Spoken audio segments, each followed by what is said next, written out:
गुरु भगवान के शुक्राने हैं। गुरु भगवान को हृदय से नमन है। श्री राम जी के चरणों में कोटि कोटि नमन है। देखिए, हम श्री रामचरितमानस से एक प्रसंग ले रहे हैं। कोशिश करते हैं इसका पूरा भाव हम समझ पाए। कारण कवन देह यह पाई, तात सकल मोहि कहूँ बुझाई। रामचरित सर सुंदर स्वामी, पायहु कहाँ कहूँ नभगामी। देखिए, ये गरुड़ जी हैं जो काकभुशुंडी जी से प्रश्न कर रहे हैं। रामचरितमानस में उनके प्रसंग का बहुत महत्व है। क्यों?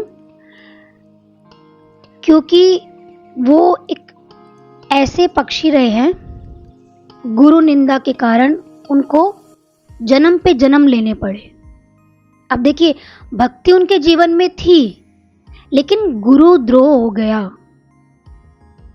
कई बार व्यक्ति प्रश्न करता है ना कि हम तो भक्ति तो करते हैं, भक्ति तो हम रोज करते हैं, भक्ति करने के बाद भी अगर गुरु से प्रेम नहीं हुआ, गुरु से शिक्षा दीक्षा नहीं हुई, तो कब वो भक्ति आपके जीवन में आपको गिरा जाएगी, हमें ये पता नहीं चलेगा। इसलिए सारे शास्त्र हमें सही राह दिखाने के लिए है। अब किसी की बात हम करेंगे तो पता नहीं हम समझ पाए ना समझ पाए। ये तो देखिए हमारे सामने सच है, ये जो कह रहा है शास्त्र ये तो सच है और युगों युगों से ये बात चलती आ रही है। तो देखिए, काकभुशुंडी जी रामचरितमानस के पात्रों में से एक है और काकभुशुंडी जी एक कोए के रूप में गरुड़ जी को रामायण कथा का रसपान कराते हैं। यानी कि काकभुशुंडी जी ने गरुड़ जी को रामायण सुनाई और अपने पूर्व जन्म की कथा भी सुनाई कि मुझे ये शरीर क्यों मिला। सर्वप्रथम श्री राम की कथा भगवान श्री शंकर जी ने माता पार्वती को सुनाई थी और इस कथा को एक कौवे ने भी सुना तथा उसी कौवे का पुनर्जन्म काकभुशुंडी के रूप में हुआ। जब श्री राम को मेघनाद ने नागपाश से बांध लिया था, तब देवर्षि नारद के कहने पर गिद्धराज गरुड़ ने नागपाश के समस्त नागों को खाकर श्री राम को नागपाश से मुक्त कर दिया था। ये तो हम सभी जानते हैं। देखिए, भगवान का नाम, गुरु सेवा, है ना, ये जितनी हमें सहज लगती है सहज है नहीं। व्यक्ति के लिए ज्ञान क्यों जरूरी है? ज्ञान से सतर्क रहे साधक, त्रुटि ना हो। तो देखिए, श्री राम जी को नागपाश में बांधा मेघनाद ने, अब भगवान बंध गए। अब प्रश्न ये आता है, वो तो भगवान है ना, वो तो भगवान है, कैसे बन गए? जब भगवान मानव रूप में लीला करने धरती पर आते हैं तो संसार के सारे नियमों का भी पालन करते हैं।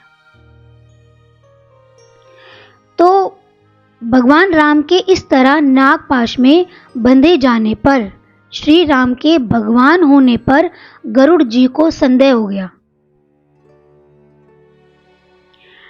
किसी गरुड़ जी से सेवा ले ली, उसको क्या लगा कि मैं तो कुछ और हो गया, भाई ये भगवान है या नहीं है, मानव रूप में ये अवतार लेकर आए हैं कि नहीं, अगर भगवान है तो नागपाश में कैसे बंध गए, है ना। तुमको क्या हुआ? संदेह। जन्म जन्म व्यक्ति अगर किसी दुख से नहीं निकल पाता तो कहीं ना कहीं क्या कारण है? यही कारण है, अहंकार हमारा। गरुड़ का संदेह दूर करने के लिए देवर्षि नारद ने उन्हें ब्रह्मा जी के पास भेजा। अब देवर्षि नारद ने देख लिया कि गरुड़ जी को संदेह पैदा हो गया। संदेह,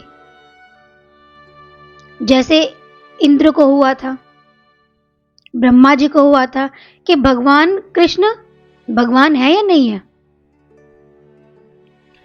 तो गुरु का ज्ञान देखिए हमारे सारे संशयों को दूर करता है।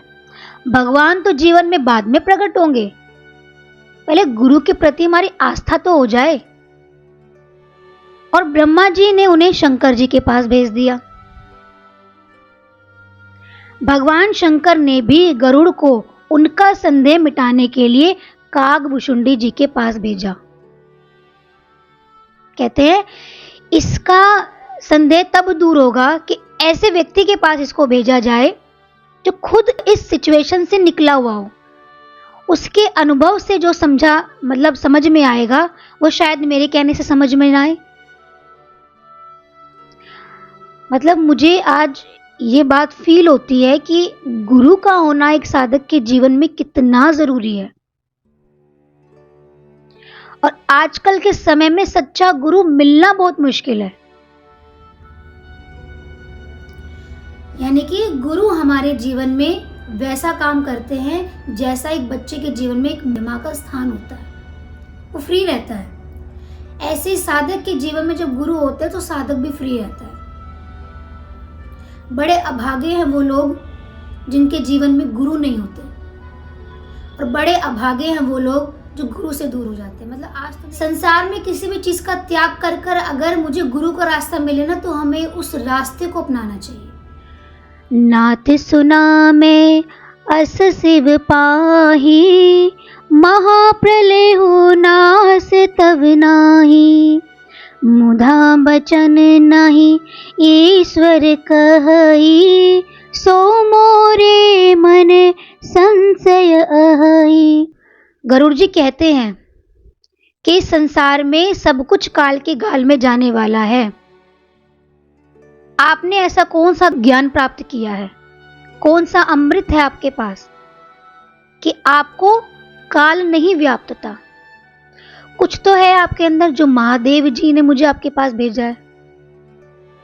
तो कहते हैं कि आपने ये काग शरीर कैसे प्राप्त किया। अग जग जीव नाग कर देवा, नाथ सकल जगु काल कलेवा। कहते हैं सब कुछ काल के गाल में जाने वाला है। देखिए हम सब जानते हैं, फिर भी हम संसार को कितना सच मानते हैं।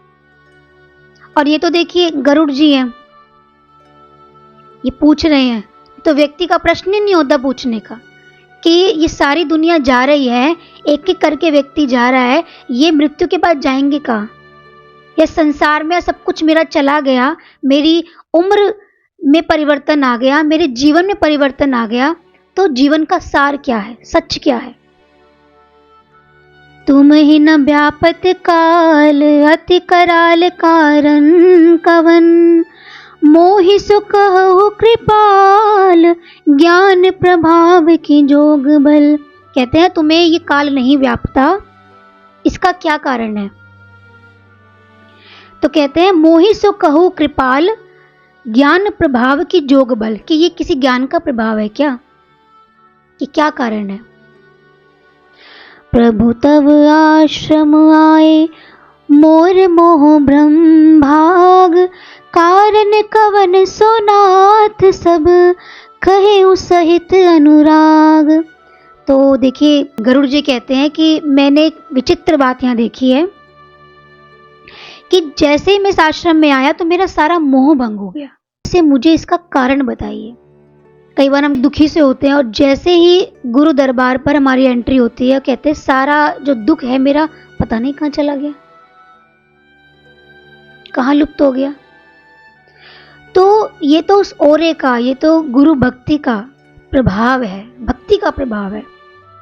हम सोचे कि घर बैठकर वो चीज़ हमसे हो जाए, घर बैठ के तो हम खाली खोते हैं। और वही पूरे दिन में 1 घंटा व्यक्ति सत्संग सुन ले तो उसके मन का सारा संताप दूर हो जाए।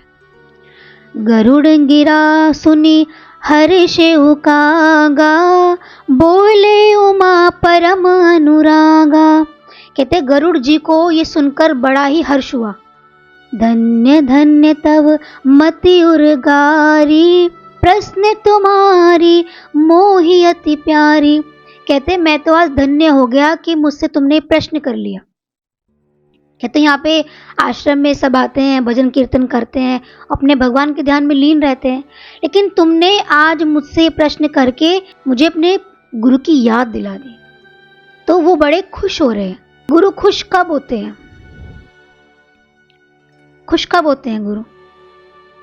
हम सिर्फ संसार की बात करें तब खुश होते हैं। हम अपनी बात कह रहे हैं, ये हमारी खुशी है। गुरु को खुशी तब आती है जब साधक अपने उद्धार की बात करता है, उद्धार का प्रश्न पूछता है, अनुभव करता है अपना, तब गुरु को खुशी आती है। व्यक्ति आया है, मन में संसार को लेकर आया है, संसार की ही बात करता है। और देखिए, जो भगवान में लीन है, जो भक्ति में लीन है, वो अपनी भक्ति से निकलकर आपके प्रश्न का भी उत्तर देते हैं, बड़े प्रेम सहित हमारी बात सुनते हैं कि क्या पता इसका दुख दूर हो जाए और ये भक्ति के मार्ग पर चल पड़े। गुरु कृपा, हरि कृपा किसी किसी पर होती है। हम सोचते हैं कृपा, कृपा ये नहीं है। कृपा है कि हमारे अंदर में भगवान के प्रेम का रस टपकने लग जाए। सुनी तब प्रश्न सप्रेम सुहाई, बहुत जन्म के सुधि मोहि आई, सब निज कथा कहूँ मैं गाई, तात सुनहु सादर मन लाई। काकभूषुंडी जी कहते हैं कि जन्म जन्म की सुधि मुझे आ गई। यानी कि आपके पास कोई व्यक्ति आए और आपसे बहुत पुरानी बात कुछ पूछने लग जाए, या आपके बचपन की बात पूछने लग जाए, या दो फ्रेंड्स जब मिलती हैं तो आपस में बात करने लग जाए, तो आप कहाँ पहुंच जाएंगे? आप बड़े खुश होंगे कि अरे तूने मुझे बात याद दिला दी, और बड़े प्रेम से उसको कहेंगे। तो ऐसे ही काकभूषुंडी जी के जीवन में ये बहुत ही मार्मिक समय था उनका, यानी कि जिसने उनके जीवन का रूपांतरण कर दिया। सब निज कथा कहूँ मैं गाई, कहते अब मैं ये कथा तुम्हें सुनाता हूँ। तात सुनहु सादर मन लाई, इसको मन लगाकर सुनना। क्यों? क्योंकि ये सिर्फ कथा ही नहीं है, इससे मेरा अनुभव जुड़ा हुआ है। आप कहते हो ना कई बार किसी चीज के प्रति हम बहुत ही ज्यादा कॉन्शियस होते हैं, है ना, तो हम कहते हैं उस चीज को कि मैं बड़ी अपने दिल की बात तुमसे कह रहा हूं। सामने वाला सुने भी तो बड़े दिल से सुने। जप तप मख सम दम व्रत दाना, बिरत विवेक जोग्य विज्ञाना, सब कर फल रघुपति पद प्रेमा, तेहि बिनु को न पावन क्षेमा। कहते हैं जप तप यज्ञ दम व्रत दान वैराग्य विवेक योग विज्ञान, इन सब का फल क्या होता है कि भगवान के चरणों में आपकी भक्ति हो जाए। अगर इन चीजों को करने से आपका अनुराग भगवान की तरफ नहीं बढ़ रहा, गुरु के प्रति हमारा प्रेम नहीं बढ़ रहा, तो ये चीजें हमारे जीवन में व्यर्थ है। आपको देकर क्या जाएंगी? तो देखिए, ये बहुत इंपॉर्टेंट बात है।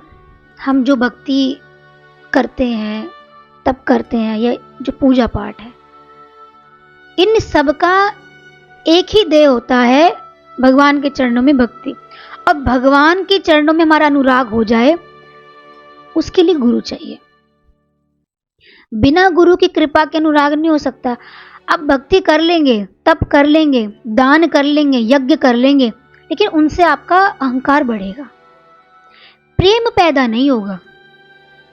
इस संसार में सबसे मुश्किल क्या है? इस संसार में अगर मुश्किल है तो प्रेम करना है।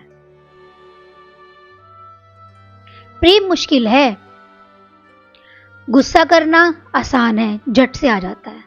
द्वेष करना भी आसान है। किसी को हटाना हो तो वो भी आसान है।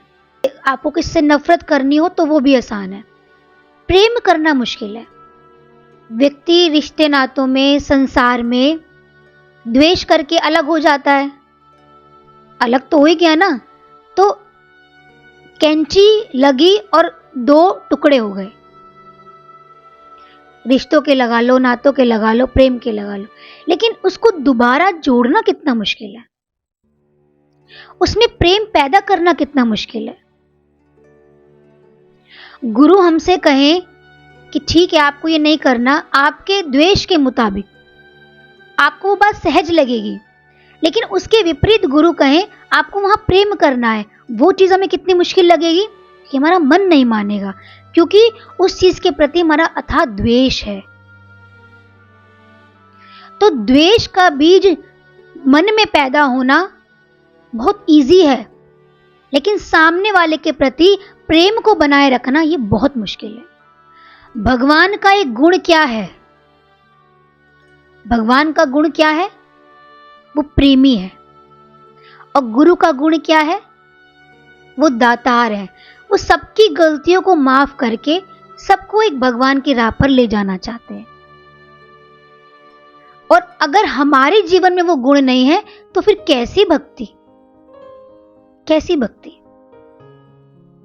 अपने मन के अनुसार आपने त्याग भी दिया, ये बहुत सहज है, लेकिन गुरु के लिए अगर मैं किसी को अपना लूं, ये बहुत मुश्किल है। तो प्रेम मुश्किल है या द्वेष मुश्किल है? काटना बहुत आसान है, लेकिन इसको सिलना बड़ा मुश्किल है।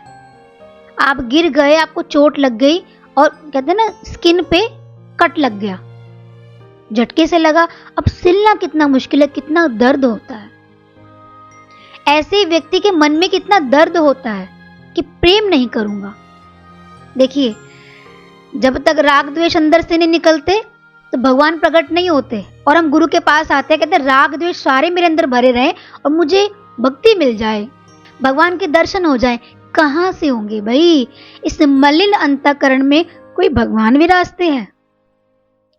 एहि तन राम भगति में पाई, तात मोहि ममता धिकाई, जेहि ते कछु निज स्वार्थ होई, तेहि पर ममता कर सब कोई। वैसे तो काकभूषुंडी जी अपनी भक्ति के बल से कोई भी शरीर धारण कर सकते हैं। काग, एक कौवे का शरीर, आपके घर के आसपास या कौवा दिख जाए, आपकी मुंडेर पर कौवा आ जाए तो आपको अच्छा लगेगा? आप शुभ भी नहीं मानोगे उसको। काकभूषुंडी जी योग बल से वो कोई भी शरीर धारण कर सकते हैं, उनकी भक्ति का बल है उनके पास, लेकिन वो कहते हैं कि मैंने इसी शरीर से भगवान की भक्ति प्राप्त करी है, श्री हरि की भक्ति प्राप्त करी है, तो मुझे इसी शरीर से ही क्या है? प्रेम है, स्नेह है मेरा। तो देखिए, अब काकभूषुंडी जी अपने जीवन की कथा कहने जा रहे हैं गरुड़ जी को। तेहि कलिकाल बरस बहु, बसेऊ अवध बिहंगेस, परेऊ दुकाल विपति बस, तब मैं गया हूँ विदेश। वो कई वर्षों तक देखिए अयोध्या में रहे और एक बार वहां पर अकाल पड़ गया, तो विपत्ति के मारे मैं कहाँ चला गया? विदेश मतलब दूसरी जगह पर, उज्जैन चले गए। वो गया उज्जैन सुनी और गारी, दीन मलिन दरिद्र दुखारी, गए काल कछु संपत्ति पाई, तह पुनि करऊं शंभु सेवकाई। तो कहते हैं उस समय मैं कहाँ चला गया? उज्जैन। कुछ समय तक वहां रहने के बाद मैंने कुछ संपत्ति अर्जित करी और फिर से मैं भगवान की सेवा आराधना में लग गया।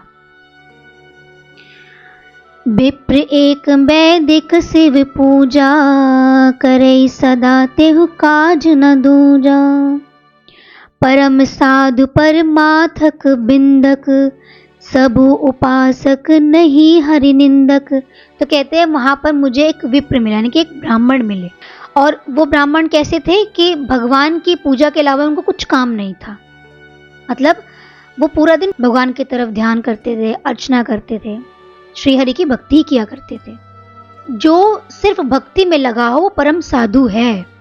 ते ही सवेउ में कपट समेता, द्विज दयाल अति नीति निकेता, बाहिज नम्र देखे मोहि साई, विप्र पढ़ाव पुत्र की नाई। तो कहते हैं कि फिर मैं भी उनकी सेवा करने लग गया। अब जिससे आप ज्ञान ले रहे हैं तो निश्चय है कि आप उनकी सेवा करेंगे। तो कहते हैं मैं भी अपने गुरुदेव की सेवा में लग गया। लेकिन ते ही सेवा में कपट समेता, मैं सेवा तो उनकी करता था लेकिन कपट से करता था, मेरे अंदर कपट था। और गुरुदेव कैसे थे? दयालु। उन्होंने मेरी बाहरी नम्रता देखी लेकिन मेरे अंदर कपटता उन्होंने नहीं देखी। विप्र पढ़ाव पुत्र की नाई, और मुझे एक पुत्र की भांति पढ़ाने लग गए। अब गुरु ने कुछ कमी नहीं देखी, गुरु ने देखा कि कोई पढ़ने आया है, उसको पढ़ाने लग गए। उन्होंने नहीं देखा कि अंदर ही अंदर ये व्यक्ति मेरे बारे में क्या सोच रहा है। तो कागभूषुंडी जी अपने गुरु से पढ़ तो रहे हैं लेकिन उनके अंदर क्या चल रहा है? कपट था। शंभु मंत्र मोहि द्विज बर दीना, शुभ उपदेश विविध विधि कीना। उन्होंने मुझे शिव का मंत्र दिया। जपऊ मंत्र शिव मंदिर जाई, हृदय दम्भ अहमति अधिकाई। तो कहते हैं मंत्र तो मैंने किया लेकिन मेरे अंदर में क्या पैदा हो गया? अहंकार पैदा हो गया।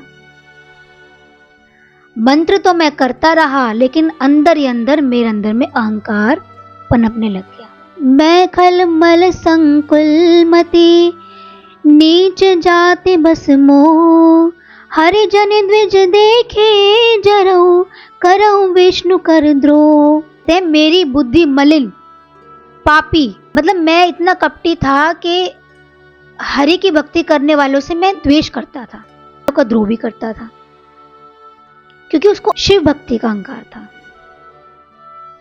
अब देखिए गुरु मिले, गुरु से शिक्षा भी ली, लेकिन ज्ञान तो ले लिया, अब साथ में क्या है? अगर गुरु के प्रति निष्ठा नहीं है तो उसमें अहंकार का परिवर्तन आ गया।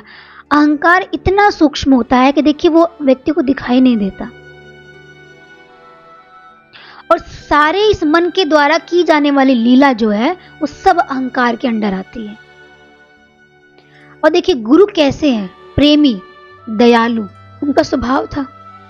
लेकिन जब मन में कपट भरा हो ना तो गुरु आपको अच्छी बात भी कहेंगे ना, वो भी मन को अच्छी नहीं लगती। तो सेम ऐसा कागभूषुंडी जी के जीवन में था।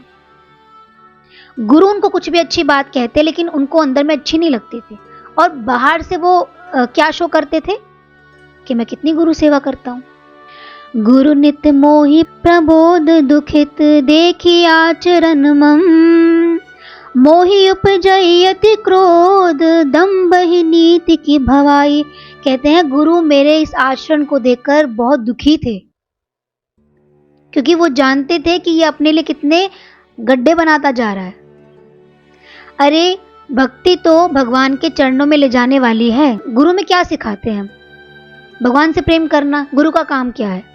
गुरु का काम यही है कि साधक के जीवन में किसी तरीके से भक्ति आ जाए, भगवान के प्रति प्रेम पैदा हो जाए, उसको ज्ञान अच्छा लगने लग जाए, भक्ति अच्छी लगने लग जाए। लेकिन गुरु को क्या था? गुरु दुखी थे इस चीज से कि ये मेरी बात को नहीं समझ पा रहा, और वो तरह तरह के तरीके अपनाते, शास्त्रों से कुछ दृष्टांत लेते कि किसी तरीके से इसके मन का परिवर्तन हो जाए। मतलब गुरु का रोल क्या है हमारे जीवन में? वो कितने सहज होकर साधक के मन में भगवान के प्रति प्रेम पैदा करने के लिए कितना झुकते हैं। लेकिन हमारा मन कैसा है? दंभी, पापी, जिसको भगवान की बात अच्छी नहीं लगती। फिर भी गुरु प्रयास करते हैं हमारे जीवन में गुरु भक्ति बढ़ाने का। देखिए कितने लोग यहां पर आए, कितने लोग चले गए, क्या लेके गए मुझे तो नहीं पता। जिस व्यक्ति ने कुछ प्राप्त किया होगा वो जाएगा तो नहीं, लेकिन गुरु आज भी ऐसे ही है। वो तो आज भी अपना ज्ञान देने के लिए, भक्ति देने के लिए बैठे हैं। लेकिन हमारा मन देखिए, हमारा मन कैसा है?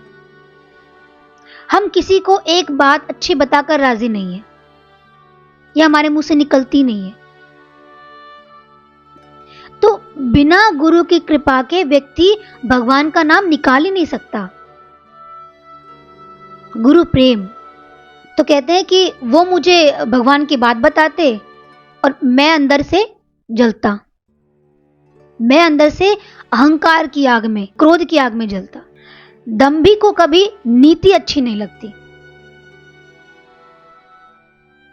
हमारा मन कितना हम पर हावी होता है, और गुरुओं में अच्छी बात बता दे तो ऐसा लगेगा जैसे कान में किसी ने सुई मार दी हो, ऐसी लगती व्यक्ति को बात, लेकिन सच है। अब गुरु सच बता रहे हैं, लेकिन कागभूषुंडी जी को वो बात अच्छी नहीं लग रही। अंदर ही अंदर में गुरुद्रोह कर रहा था। पता नहीं था ना कि इसका परिणाम क्या होगा, लेकिन जब मन हावी होता है, अहंकार हावी होता है, तो व्यक्ति को कुछ सुध नहीं लगती, कुछ समझ नहीं आता। उसको जो दिख रहा होता है वो उसको ही सत्य मानता है। एक बार गुरलीन बोलाई, मोहिनीति बहुभांति सिखाई। शिव सेवा कर फल सुत सोई, अविरल भक्ति राम पद होई। तो कहते एक बार गुरुजी ने मुझे बड़े प्यार से बुलाया और मुझे शिक्षा देने लगे कि शिव किसका ध्यान करते हैं? श्री हरि का। जो खुद श्री हरि का ध्यान करते हैं, खुद श्री हरि के चरणों की भक्ति में ले जाने की राह देते हैं, तो फिर हरि की भक्ति से द्रोह क्यों? मतलब वो सच बताने का प्रयास कर रहे हैं कि सच तो हरि की भक्ति है। अगर हमारे जीवन में भक्ति आ जाए तो शिव कृपा है। लेकिन उस समय कागभूषुंडी जी उनकी इस बात को समझ नहीं पा रहे। मन जब विपरीत होता है ना, आप उसको कितनी भी दलीलें दे दो अच्छाई की, उसको समझ ही नहीं आएगी। समझ कब आएगी? जब बिल्कुल वो कहते हैं ना, अब कुछ भी रास्ता नहीं बचा, तब समझ में आती व्यक्ति को नीति की बात। देखिए ये मन है ना हमारा, यही हम भक्ति के बीच में सबसे बड़ा रोड़ा है, और बिना गुरु के ये मन हटता नहीं है। मन के ऊपर गुरु का होना बहुत जरूरी है। इसलिए जो लोग मनमानी भक्ति कर लेते हैं, इतना आसान नहीं है, भक्ति इतनी आसान नहीं है। राम ही भजहि तात शिवधाता, नर पावर के कैतिक बाता। तो कहते हैं शिव जी और ब्रह्मा जी भी तो श्री हरि के भक्त हैं। तो गुरु कितनी कोशिश करते हैं एक साधक को ट्रैक पे लाने की। साधक हो, व्यक्ति हो, कोई भी उनके सामने आता है, उनका तो खाली एक ही काम है, व्यक्ति को सन्मार्ग पर लगाना। चाहे वो अपना है, चाहे वो भक्त है, कोई भी है, वो सन्मार्ग देना। हर कहूँ हरि सेवक गुरु कहे हूँ, सुन खगनाथ हृदय मम दहू। गुरु जी ने अपने आप को हरि का भक्त कहा, और पक्षीराज कहते हैं कि ये बात सुनकर मेरा जो हृदय ना वो जल गया, जल उठा। अब देखिए, गुरु तो साधक के अनुसार चलने लग जाए, अरे इसको तो ये बात अच्छी लग रही है, इसको हरि भक्ति अच्छी नहीं लग रही है, तो मैं क्या करूं, इसको सच बताऊं ही ना। तो फिर वो गुरु कैसे? अच्छी लगे ना लगे, सच बताना गुरु का काम है। गुस्सा आएगा, मन गुस्सा करेगा, लेकिन ये मन उसको गिरा दे उससे पहले मैं इसको रास्ता सही दिखा दूं। मानी कुटिल को भाग्य को जाती, गुरु कर द्रोह करऊं दिन राती। तो कहते हैं दिन पर दिन मेरा जो गुरु द्रोह है ना, वो अंदर अंदर बढ़ता चला गया। अब देखिए गुरु हैं, कुछ गुस्सा तो कर नहीं सकते, कुछ कह भी नहीं सकते, कहे क्या, लेकिन अंदर ही अंदर जो वो आग वो बढ़ रही थी। कहीं की जगह पे हम सुन तो लेते हैं, अब क्रोध नहीं कर सकते वहां पर, लेकिन अंदर में वो द्वेष जो है ना वो बढ़ जाता है। और जब कोई चीज अत्यधिक हो जाती है ना, तो कहते हैं ना उसका समय आ गया। अति दयाल गुरु स्वल्प न क्रोधा पुनि पुनि मोहि सिखाव सुबोधा। कहते मेरे गुरु इतने दयालु, मेरे ऐसे स्वभाव पर भी मुझे प्रेम से समझाते रहे।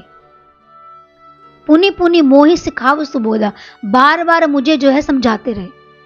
उनका जेते नीच बड़ाई पावा, सो प्रथम ही हति ताहि नसावा।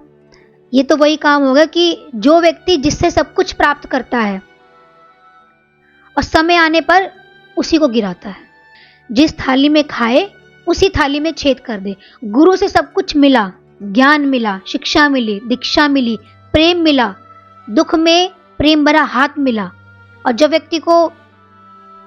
व्यक्ति का समय आता है तो सबसे पहले अपने को उठाने वाले के बारे में ही गलत सोचता है। जिस थाली में खाओ उसी थाली में छेद करना, मतलब ये इंसानी की सोच है। अच्छाई करने से पहले सोचो इस व्यक्ति के मन में मेरे प्रति अच्छाई कितनी है। कहीं अपनी अच्छाई से हम उसका अहंकार तो नहीं बढ़ा रहे। तो दुनिया में हर तरीके के व्यक्ति होते हैं। आपको लगेगा बाहर से बहुत अच्छा, लेकिन अंदर ही अंदर जब आप दुखी होगे तो सबसे पहले सीढ़ी बनाकर वो चढ़ेगा आपके ऊपर कि आज ये दुखी है, आज ये गिर गया तो सबसे ज्यादा खुशी मुझे हो रही है। ये संसार है।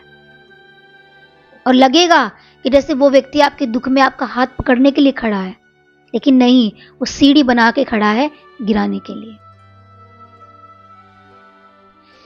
सुनो खगपति अस समझुई प्रसंगा, बुध नाही करही अधम कर संगा। तो कहते हैं अधम व्यक्ति को संग नहीं करना चाहिए। आपको लग रहा है कि इस व्यक्ति की सोच मेरे प्रति ऐसी है, उसको त्याग देना चाहिए। जो व्यक्ति आपको भगवान के रास्ते से पथभ्रष्ट करे, भक्ति के मार्ग से पथभ्रष्ट करे, उसको त्याग देना चाहिए। लेकिन हमें ना संसार की बातें हमें ज़्यादा अच्छी लगती हैं। दुनिया में बहुत कम लोग होते हैं जो आपके बढ़ने पर खुशी मनाते हैं। एक तो माँ होती है जो बच्चा बढ़ता है खुशी मनाती है, और एक गुरु होते हैं जो हमें बढ़ते हुए देखना चाहते हैं। तीसरा व्यक्ति जीवन में नहीं होता। एक बार हर मंदिर जपत रहे शिव नाम, गुर आए अभिमान ते उठे नहीं कीन प्रणाम। अब देखिए सीन चेंज, ये उनके जीवन का डायवर्जन हुआ। एक बार मैं शिव के मंदिर में शिव नाम जप रहा था, उसी समय गुरुदेव वहां पर आ गए। अब देखिए मन में तो कुटिलता भरी है ना, तो कितना ही भगवान का नाम जप कर लो, वो कुटिलता जाती थोड़ी ना है। गुरु आए अभिमान ते उठे नहीं कीन प्रणाम। गुरु आए और मैं कुटिल बुद्धि वाला, मैंने उठकर प्रणाम भी नहीं किया। मैंने गुरु का अपमान कर दिया, इग्नोर किया। बहुत दुखदाई फल है गुरुद्रोह का। गुरु इसी समय बचाते हैं। गुरु साधक के जीवन में इसी से बचाने के लिए खड़े होते हैं कि प्रकृति नहीं छोड़ती।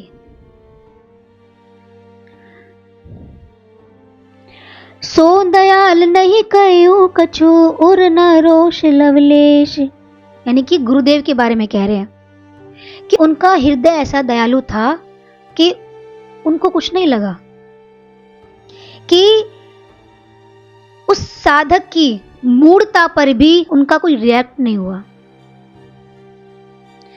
अति अग गुरु अपमानता सह नहीं सके महेश। अब देखिए हमारे और भगवान के बीच में देखिए प्रकृति है। हम कुछ भी करें, शायद गुरु हमें माफ भी कर दे, उनके ऊपर शायद कुछ इसका प्रभाव भी ना पड़े, लेकिन प्रकृति दंड देती है। कहते इस अपमान को महेश नहीं सह सके, शिव नहीं सह सके। यानी कि गुरु तो हमें हमारे कुकर्मों के लिए माफ भी कर दे, हमारी त्रुटियों के लिए हमें माफ भी कर दे। हम छोटी बड़ी सारी गलतियां करते हैं, लेकिन प्रकृति माफ नहीं करती। जिस भगवान की हम पूजा करते हैं वो भगवान भी माफ नहीं करते हमें। व्यक्ति तो गुरु के द्वार पर आकर भी भगवान का रास्ता ढूंढता है जो सहज है गुरु से, और गुरु को इग्नोर करता है। कोई देवता साथ नहीं देता, कोई देवता फल फूल कहते हैं ना आशीर्वाद कुछ नहीं, उसका जीवन ऐसा हो रहा है जैसे बंजर भूमि होती है ना, ऐसा जीवन। तो गुरुद्रोह का, भक्त द्रोह का कहते हैं उसकी माफी नहीं है। ये सारे शास्त्र हमें इस ओर इंगित करते हैं कि गुरु के पास जाते हुए सावधान, गुरु भक्ति करते हुए सावधान। गुरु जैसा प्रेमी नहीं, लेकिन गुरु द्रोह हो जाए तो कोई तोड़ नहीं है। मंदिर माज भई नभ बानी, रेहत भाग्य अगय अभिमानी। तो कहते उसी समय ये भगवान शंकर जी की क्रोध भरी आकाशवाणी हुई। तो कहते अरे अभिमानी मूर्ख, कि तुझे शर्म नहीं आई कि तूने गुरु का अपमान किया, वो भी उन गुरु का जिस गुरु ने तुझे सब कुछ दिया, जिन गुरु ने तुझे शिक्षा दी, दीक्षा दी, भक्ति दी, मंत्र दिया, सही राह दी। उन गुरु के प्रति तूने गुरुद्रोह किया, उन गुरु का तूने अपमान किया। तू दंभी है, कैसा अभिमानी है तू, कैसा कपटी है तू। तो भगवान शिव को क्या आ गया? क्रोध आ गया। यद्यपि तव गुरु के नहीं क्रोधा, अति कृपाल चित सम्यक बोधा। और जिसमें से गुरु कैसे कृपाल हृदय के है, बड़ी प्यार से उस बुद्धि का परिवर्तन करने का प्रयास किया है, फिर भी व्यक्ति नहीं मानता, तो क्या होगा जीवन में? देवता कुपित होंगे, चारों दिशाएं, सारे ग्रह उसके विपरीत हो जाते हैं, बुद्धि तो उल्टी हो ही जाती है, सारी प्रकृति के ग्रह, सारे धर्म, सब चीज उसके विपरीत हो जाते हैं। कोई बचाने वाला नहीं है, कोई बचाने वाला नहीं है सिवाय गुरु के। अब काकभूषण जी सोच रहे हैं ये क्या हो गया, शिव गुस्से में क्यों आए? शिव गुस्से में क्यों आए? क्योंकि जिस भगवान की भक्ति करी होगी ना, वही भगवान ये चीज सहन नहीं कर सकते। कहते गुरु आ गए भाई, गुरु बिना तो भगवान का रास्ता नहीं मिलता। तुमने गुरुद्रोही कर दिया तो कौन भगवान सुख का आशीर्वाद देगा? कोई भगवान सुख का आशीर्वाद नहीं देगा। तदपि साप सट देहु तो ही, नीति विरोध सोहाई न मोही। तो कहते हैं ऐसी नीति का विरोध करने वाला हमें नहीं सुहाता है। भगवान शिव कह रहे हैं जो व्यक्ति इस नीति के विपरीत चलता है, गुरुद्रोह करता है, भक्त अपराध करता है, वो व्यक्ति हमें नहीं सुहाता है। और अगर उसको दंड भी ना दिया जाए तो क्या होगा? तो हर कोई व्यक्ति गलत पे गलत करेगा। व्यक्ति की बुद्धि सुधरेगी कैसे? जब हम ये सुनते हैं, समझते हैं, तो व्यक्ति के मन में डर पैदा होता है कि नहीं नहीं, हमें ये चीज नहीं करनी, हमें भक्ति करनी है। तो कहते हैं भगवान अगर मैं तुझे दंड ना दूं तो मेरा वेद मार्ग ही भ्रष्ट हो जाएगा। जे सठ गुरु सन ईर्षा करही, रौरव नरक कोटि जुग परही। अब देखिए, हम आप कुछ कहें तो एक दूसरे की बात कुछ बुरी लग जाए, ये तो स्वयं भगवान शिव कह रहे हैं। जे सठ गुरु सन ईर्षा करही, जो गुरु की ईर्षा करता है, रौरव नरक कोटि जुग परही। तो कहते हैं कई युगों तक वो रौरव नरक में जाता है। इसलिए गुरु निंदा सुनने भी पड़े ना तो कान के हाथ लगा लेना, सुनेंगे भी नहीं हम तो, हम क्यों पाप के भागी बने। त्रिजग जोनि पुनि धरहि शरीरा, अयुत जन्म भरि पावहि पीरा।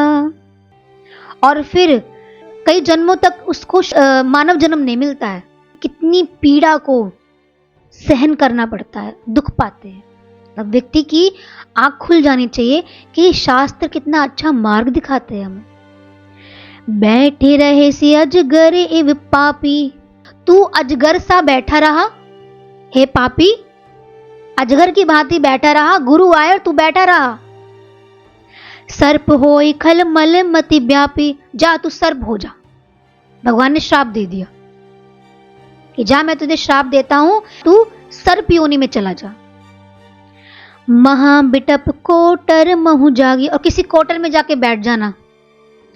रहूं अधमाधम अधगति पाही, और कहते हैं कि बड़े भारी पेड़ के खोल में जाकर रहे। मतलब भगवान शिव ने ऐसा श्राप दिया कि जन्मों जन्मों तक उसको शरीर ना मिले। 1000 जन्म लिए थे काकभुशुंडी जी ने, तब जाकर उनको हरि का मार्ग मिला। गलती एक बार, भुगतान कई हजार वर्ष। हाहाकार कीनि गुरु दारुण, सुनी शिव साप, कंपित मोहि बिलोकियति और उपजा परिताप। अब देखिए, काकभुशुंडी जी को तो श्राप मिल गया, उनको तो पता ही नहीं चला क्या हो गया। जब हमारे जीवन में ऐसी घटना घट जाती है ना, तो हमारा माइंड उसको एक्सेप्ट नहीं कर पाता एकदम से, ये क्या हो गया। लेकिन शिव जी का ऐसा भयानक श्राप सुनकर गुरु जी तो हाहाकार करने लग गए। गुरु का हृदय बड़ा दया से भर गया, उनको बड़ा दुख हुआ अंदर में, ये क्या हो गया।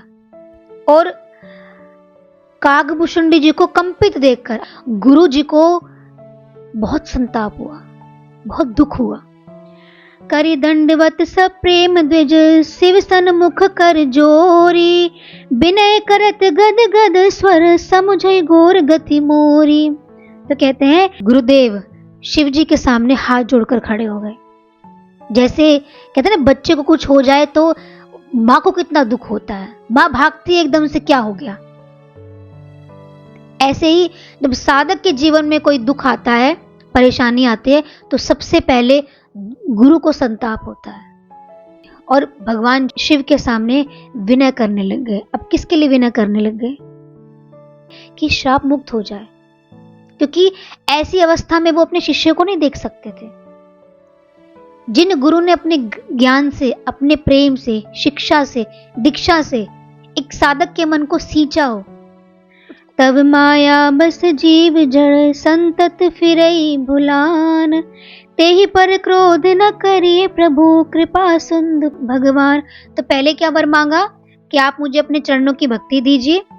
दूसरा वर जब भगवान ने मांगने को कहा, तो दूसरे कहते हैं ब्राह्मण देव कि देखिए, ये जो जीव है ये तो माया के ही जगत में है, माया से तो छूट नहीं सकता।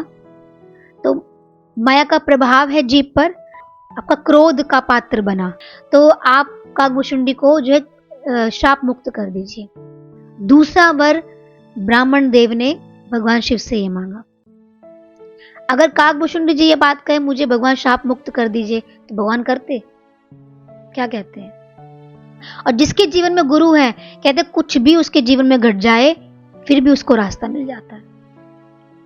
एहि कर होई परम कल्याणा, सोई करऊं अब कृपा निधाना, विप्र गिरा सुनि परहित सानी, एव मस्तु इति भय नभ मानी। ब्राह्मण देव जी की ऐसी वाणी सुनकर दोबारा आकाशवाणी हुई और भगवान ने कहा कि एव मस्तु, ऐसा ही हो। देखिए, जो भगवान इतने क्रोध से भरे हुए हैं, उनका मन एकदम परिवर्तन कैसे हो गया? ये भक्ति पर डिपेंड करता है। जैसी हमारी भक्ति होती है, भगवान हमारे सामने उसी रूप में आते हैं। हमारी भक्ति निश्चल होनी चाहिए। यद्यपि कीन एहि दरुन पापा, मैं पुनि दीन कोप कर सापा, तदपि तुम्हारी साधुता देखी, करे हूं एहि पर कृपा विशेषी। कहते हैं इसने ऐसा भयानक पाप किया है कि मैंने इसको श्राप दिया, क्योंकि वो दंड का पात्र है। लेकिन तुम्हारी ऐसी साधुता देखकर इस पर विशेष कृपा करूंगा। जन्मत मरथ दुसहि दुख होई, एहि स्वल्प नाही व्यापी ही सोही। भगवान ने एक वरदान भी दिया। भगवान काकभुशुंडी जी के लिए क्या कहते हैं कि ठीक है, अब इसको श्राप तो मिल गया, मेरा श्राप वापस तो जा नहीं सकता। हाँ, ये हो सकता है कि जितने जन्म ये लेगा, उस जन्म में इसको जन्म मृत्यु का दुख नहीं भासेगा। अब मृत्यु आती है, व्यक्ति को डर तो लगता ही है ना, उसको ये भासेगा नहीं। और दूसरा, हर जन्म में इसको याद रहेगा सब कुछ, और जन्मों जन्मों तक इसका ज्ञान भी नहीं मिटेगा। यानी कि जितने जन्म ये लेगा ना, उसको ज्ञान हमेशा याद रहेगा। और जब व्यक्ति को ज्ञान रहता है याद, तो अपना हर एक जन्म को वो काटता है। ये कृपा भगवान ने करी। देखिए, गुरु से कितनी कृपा मिल गई। श्राप तो मिला, लेकिन गुरु कृपा से भगवान की कृपा का भी पात्र बना। सुनि शिव बचन हर्षि गुरु एवं मस्तु इति भाषी, मोहि प्रबोध गए ग्रह शंभु चरण उर राखी। तो कहते हैं शिव जी के ऐसे वचन सुनकर गुरु जी का तो हृदय गदगद हो गया, भगवान की कृपा प्राप्त हो गई। प्रेरित काल विधि गिरी जाए भयो मैं ब्याल, पुनि प्रयास बिनु सो तनु तजऊ कहे कछु काल। तो कहते हैं काल की प्रेरणा से मैं विंध्याचल में जाकर सर्प हुआ। समय आ गया, काल आया, अगला जन्म सर्प का मिला। फिर कुछ काल बीतने पर बिना ही परिश्रम के मैंने वहां शरीर त्याग दिया। जोई तनि धरेऊ तजेऊ पुनि अनायास हरि जान, जिमिनु तन पट पहिरई नई परहई पुराण। तो कहते हैं जन्म जन्मांतर तक शरीर मिलता, लेकिन शरीर को ऐसे त्याग देता जैसे कोई व्यक्ति पुराना वस्त्र त्याग देता। देखिए, ये ज्ञान है। ज्ञान था तो उनके लिए मृत्यु ऐसी थी जैसे नए वस्त्र मिलने पर पुराने वस्त्रों का त्याग हो जाता है। शिव राखी श्रुति नीति अरु मैं नहीं पाव कलेश, ए विधि धरऊ विविधि तनु ज्ञान न गयो खगेश। इस प्रकार मैंने बहुत से शरीर धारण किए पर मेरा ज्ञान कहीं नहीं गया। मतलब हर जन्म में मुझे ज्ञान याद था। ये तो अनंत कृपा हो जाए कि व्यक्ति को ज्ञान याद रह जाए। अब जो ज्ञान हम सुनते हैं, अब हमारे मन में तो इच्छाएं बहुत सारी हैं, अब अंत समय में पता नहीं कौन सी इच्छा हो जाए। इतना इजी नहीं है, न तो मृत्यु इजी, न भगवान का दर्शन इजी, न पुनर्जन्म इजी, और अच्छा जन्म मिलना भी इजी नहीं है, आसान नहीं है। बहुत गुरु कृपा चाहिए, बहुत भक्ति चाहिए, तब जाकर ये चीजें हमारे जीवन में आती हैं। गुरुद्रोह और संशय हमारी क्या गति कर सकता है, हमें कहां लेकर जा सकता है। सारी समस्याओं से एक गुरु तो हमें बचा सकते हैं। आप कुछ भी कर लो, कुछ भी दान पुण्य, लेकिन अगर गुरु से पिछड़ा हुआ, वो कहीं भी मुक्ति नहीं प्राप्त कर सकता। जीवन में क्या रहेगा? संताप रहेगा, समस्याएं रहेंगी, शांति नहीं रहेगी मन में। सबसे बड़ा दान तो यही है कि आपको कोई शांति प्रदान कर दे।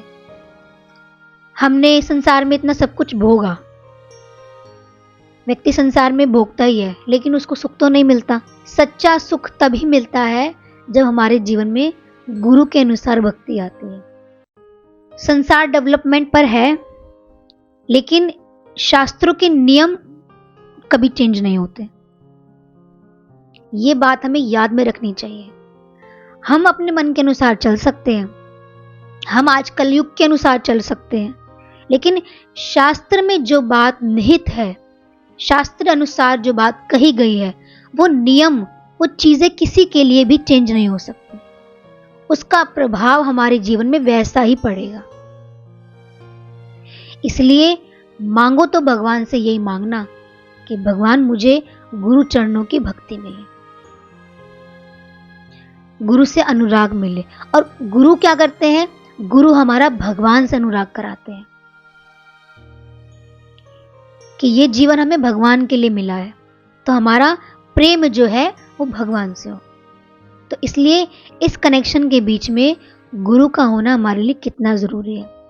इसलिए गुरु से बात करते समय, गुरु के पास जाते समय हमें हर चीज का ध्यान रखना चाहिए, क्योंकि हम चलते दूसरों के अनुसार। गुरु ने क्या समझाया उस पर हमारा ध्यान नहीं होता, दूसरा व्यक्ति क्या कर रहा है इस पर हमारा पूरा ध्यान होता है। आप सामने वाले व्यक्ति को मत देखो, सामने वाला व्यक्ति अच्छा कर रहा है, बुरा कर रहा है, कैसा भी कर रहा है, उसका दंड उसको खुद मिलेगा। लेकिन मुझे जो बात समझ में आई है, मैं वो गलती ना करूं। व्यक्ति जो है ना, किसी के संग से बहुत अच्छी चीज उठा लेता है और बुरी चीज भी उठा लेता है। कहते क्या फर्क पड़ता है, ये व्यक्ति भी तो ऐसा कर रहा है। हमारी लैंग्वेज यही तो होती है, क्या फर्क पड़ता है। लेकिन जब जीवन में घटता है ना, तब पता चलता है कि क्या फर्क पड़ता है, कितना फर्क पड़ता है, और बहुत फर्क पड़ता है। इसलिए जीवन में अपना कल्याण चाहिए तो अपनी आंख सबसे पहले दूसरे पर लगानी छोड़ दो। सारे कर्म उसके बैठ के खाते हैं हम, सारे। दूसरा, गुरु निंदा न करिए न सुनिए, कभी करनी नहीं चाहिए। और दूसरा, करे तो उसको रोको, नहीं रोक सकते हो तो हाँ कान पे हाथ लगाना, हमें नहीं सुननी। क्योंकि दूसरा व्यक्ति कर रहा है, अगर हम सुन रहे हैं तो साथ में पाप की भागीदारी हम है। तो देखिए, गुरु भक्ति हमें इन सबसे बचाने वाली है। तो सहज रास्ता अपनाए ना, इतना टफ रास्ता क्यों अपनाए। सहजता यही है कि गुरु के साथ हमारा रास्ता सहज हो सकता है। गुरु का मार्ग जो है दिखता नहीं है, लेकिन बहुत पावरफुल होता है। संसार क्या है, कैसा है, कोई व्यक्ति कैसा है, इस पर ध्यान न दे करके अपनी भक्ति पर ध्यान दो। गुरु भगवान के शुक्राने।